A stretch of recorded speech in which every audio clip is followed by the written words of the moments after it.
Hey, it's Annika, and today's video is on organizing student copies. Check it out.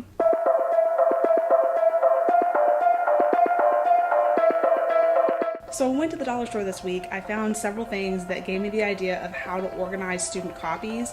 I always think it's really important to give students opportunities for self-guidance and independence.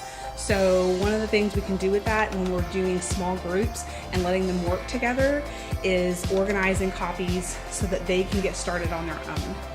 So I don't know if you guys have ever done any of the activities where students are assigned roles within their group and they each make sure that they do that role to make sure that the whole activity is completed by the group.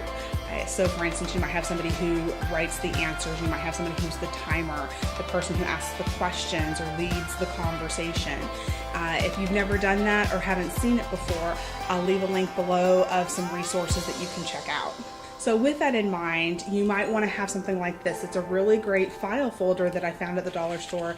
It has tabs where you could put a sticker here and label each of the roles, and you can even color code them.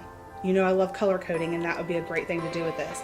And you can slide those responsibilities within here, and once those students know their roles, they can go to the folder and pull out what role they are to follow those instructions, and you're not having to pass out papers. This goes a lot faster when you let the students do it for themselves.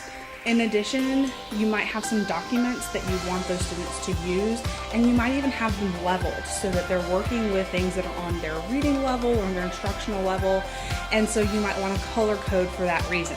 Again, this is why we like to color code. It keeps you organized and the students don't know the difference. So you can use clips for students to go and pick up which ones they need based on their team color or their group color. And I think that that's a great way for them to be able to get what they need, and they're really not paying attention to what other students are getting.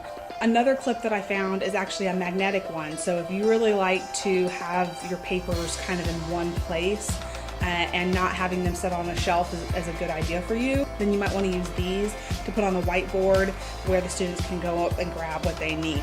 So even if you don't use the role activity in your classroom, you can still use these for when you do groupings.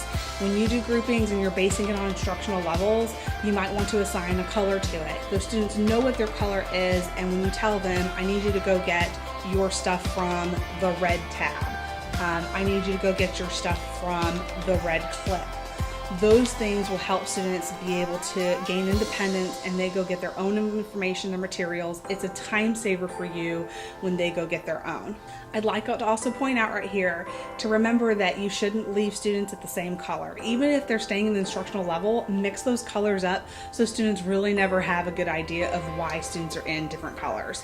And then that way, it's never about what color are you in, what group are you in. They don't really know where you're coming from on that, and it's just a fun way to kind of keep them on their toes. So this video has a bonus idea. It doesn't really fit in with any other video, but it has clips, so I figured why not use it here. This is a set of clips that I found at the dollar store. There's 4 of them, and you use them to clip things to a table. So I thought this was a really great thing if you want students to do like a poster project and you never have enough floor space to have everybody out and moving around. You can actually clip it to a group of tables or desks and let the students work from there without it slipping around on them. These, I tried them out before I actually made this recommendation. They're actually pretty strong for the dollar store, and I think that they would grip pretty well. The students aren't going to yank them off very easily.